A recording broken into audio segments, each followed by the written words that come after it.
ada capres Prabowo Subianto mau merendahkan hati untuk datang ke PSI.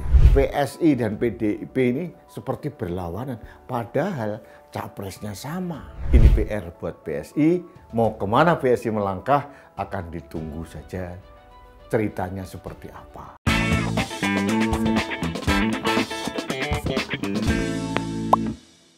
Halo sahabat Main TV, kita bertemu kembali dalam Rudy's Mind. Sahabat Main TV, beberapa hari yang lalu ada peristiwa menarik di negeri ini. Markas Partai Solidaritas Indonesia, PSI, disambangi oleh Capres Prabowo Subianto dan beberapa elit Gerindra. Wow, ini menarik sekali. Partai kecil, partai non-parlemen yang tidak mempunyai wakil di Senayan tiba-tiba mendapatkan kehormatan kunjungan dari partai besar pemenang kedua pemilu tahun 2019. Apalagi ada capres Prabowo Subianto mau merendahkan hati untuk datang ke PSI. Jujur, peristiwa pertemuan antara elit Gerindra dan elit PSI ini bisa dimaknai berbagai perspektif dan makna. Saya mencoba untuk objektif melihat peristiwa yang luar biasa ini. Yang pertama, saya mengerti betapa pimpinan PSI bunga sumringah, bangga, bahagia karena partai yang dianggap kecil, katanya partai bocil, dikunjungi oleh seorang Prabowo Subianto. Ini memang menarik, karena belum pernah dalam cerita di Republik ini partai besar datang mengunjungi partai kecil, apalagi partai yang tidak mempunyai wakil di parlemen. Ini menarik sekali, jadi saya sangat paham, mengerti kalau Grace Natali atau dan lain-lain begitu sumringah. Yang kedua, di balik peristiwa ini ada apa ya? Apakah mungkin mak bedunduk ujuk-ujuk Prabowo datang? Bagi saya tidak masuk akal. Kecuali ada tangan-tangan besar yang mendorong pertemuan dua partai politik ini.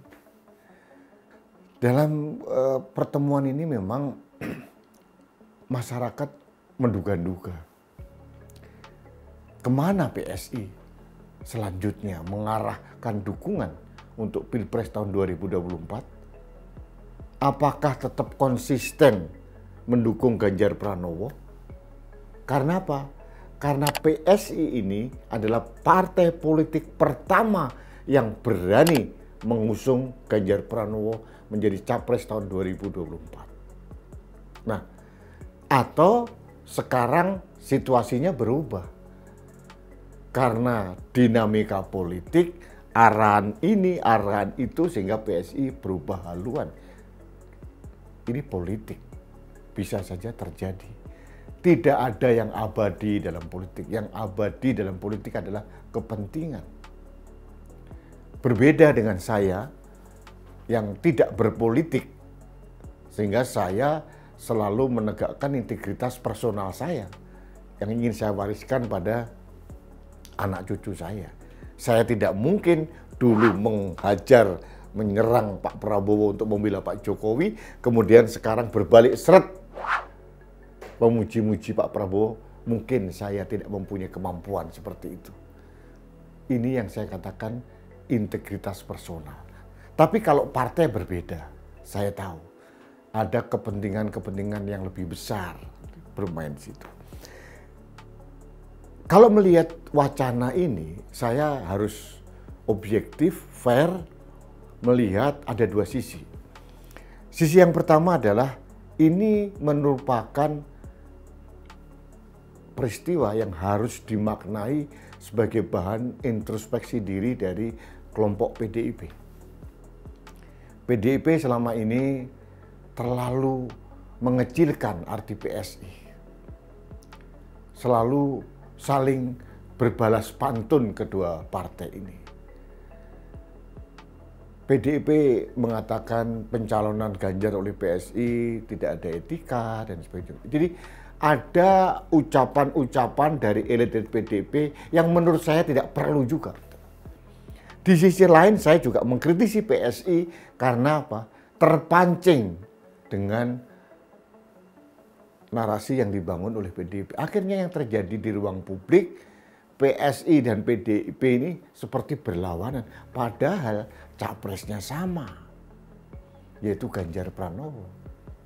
Kita bingung ini melihat ini. Apalagi ada tambahan amunisi ke PSI, seorang influencer, mantan dosen gitu ya, selalu menyerang PDIP dengan kalimat-kalimat yang sangat vulgar gitu loh. Jadi PDIP karena merasa pemenang pemilu, partai yang paling tua, mungkin partai yang senior, semakin kebakaran jenggot. Akhirnya hubungan kedua partai ini jadi terlihat tidak harmonis. Gitu. Jadi saya melihat bahwa PSI pun mungkin menjadi bingung juga ya. Kalau saya mencalonkan kader dari PDIP, tapi PDIP malah marahin saya, ya wajar saja kalau saya mungkin berpindah ke lain hati. Di samping itu, saya melihat sebelum ada pencalonan resmi PDIP kepada Ganjar Pranowo tanggal 21 April 2023, Ganjar pun tidak berani merespon dukungan dari PSI. Jadi PSI harus mengerti bahwa bukan berarti seorang Ganjar Pranowo tidak menggubris dukungan PSI, tapi semata-mata saya melihat Ganjar Pranowo itu menjaga agar jangan sampai keluar dari koridor partai PDIP, karena Ganjar Pranowo adalah kader utama dari PDIP.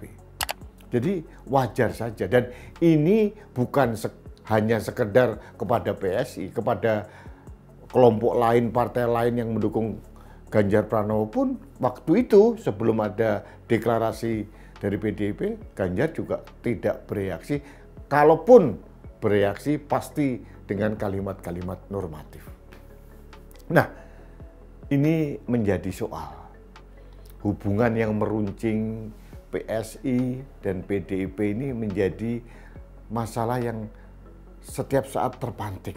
Apalagi ada senior-senior PDIP yang kadang-kadang menurut saya juga banyak memberikan narasi di ruang publik untuk hal-hal nggak penting yang akhirnya menyakiti partai anak muda ini. Di sisi lain ada juga kader dari PSI yang membuat narasi di ruang publik melalui YouTube, melalui tulisan, Twitter yang menyerang PDIP juga. Jadi situasi tidak kondusif dan tidak ada satupun orang yang mampu melobi kedua partai itu untuk saling bertemu. Padahal dukungannya sama. Nah, mungkin celah seperti inilah yang dimanfaatkan oleh kelompok-kelompok tertentu dan Partai Gerindra mendapatkan benefit dari kondisi seperti ini. Akhirnya terjadi pertemuan kemarin. Ya, kita mau apa gitu loh. Tapi di sisi lain kita harus melihat pasca kunjungan Prabowo Subianto ke markas PSI, apakah dimaknai 100% semua kader PSI akan mengarahkan dukungan ke Prabowo? Saya tidak yakin, sangat tidak yakin. Karena saya tahu beberapa orang kader PSI yang saya kenal dan sangat militan itu tetap mendukung Ganjar Pranowo, tegak lurus kepada Ganjar Pranowo. Ini akan menjadi bola salju permasalahan di PSI ini. Memang sampai detik ini belum ada statement resmi dari elit PSI kemana PSI akan mengarahkan dukungan. Karena selalu dikemas dengan bahasa yang nunggu arahan Presiden Jokowi. Nah, ada lagi perspektif. Selalu dengan kalimat menunggu arahan presiden, ini menunjukkan bahwa kemandirian PSI dipertanyakan oleh publik. Ini yang menjadi soal. PSI harus sadar bahwa dukungan atau simpati kepada PSI itu bukan hanya lahir dari anak-anak muda, milenial maupun Gen Z. Jujur ada yang generasi E, generasi baby boomer juga bersimpati dengan PSI. Melihat dengan jelas konsistensi dari PSI, itu satu hal. Yang kedua adalah melihat dengan jelas independensi dari PSI. Kalau selama ini selalu disampaikan ke ruang publik bahwa PSI mendukung seseorang, mendukung si A, si B, menunggu arahan dari Presiden Jokowi, ini menunjukkan dengan jelas PSI tidak independen, belum mandiri. Jadi mungkin pembahasan politiknya harus diganti agar nunggu arahan Presiden Jokowi, tegak lurus pada Presiden Jokowi, ini diganti. PSI harus tahu, PSI ini bukan organ relawan, tapi partai politik. Ada pembeda yang jelas antara organ relawan dengan partai politik. Kalau organ relawan yang ada yang mengatakan, oh saya tegak lurus pada Presiden Jokowi, ini lain hal. Tapi kalau partai politik berbeda.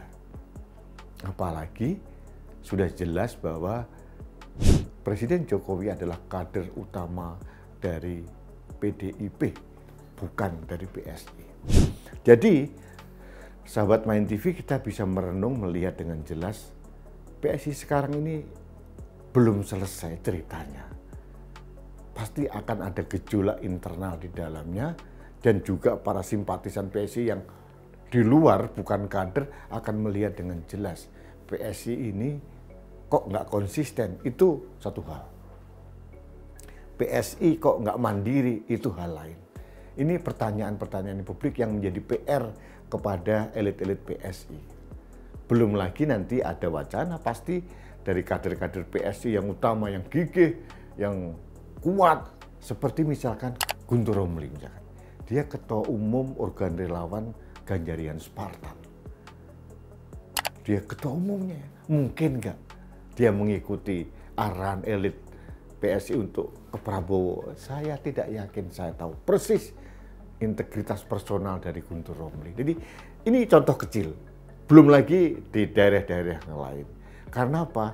Sebetulnya genetika dari PSI dari awal tahun 2019 selalu mendukung kelompok nasionalis yang diwakili oleh seorang Jokowi. Nah, ini masih tersisa ini, dan PSI harus tahu bahwa perspektif nasionalis pada capres yang ada sekarang ini bobotnya terbesar pada Ganjar Pranowo, bukan Prabowo Subianto atau yang lain. Jadi ini PR buat PSI, mau kemana PSI melangkah akan ditunggu saja ceritanya seperti apa. Sambil merenung, dan kita harus mempunyai independensi untuk memilih. Kalau saya tidak tergoyahkan, saya tegak lurus pada NKRI dan Pancasila, dan saya tahu siapa capres yang bisa menjaga Indonesia. Itu kalau saya, tapi kalau partai mungkin berbeda. Terima kasih sahabat Main TV, ini renungan yang saya sampaikan kepada Anda di akhir pekan ini. Kita bertemu kembali dalam Rudis Main berikutnya. Sampai jumpa.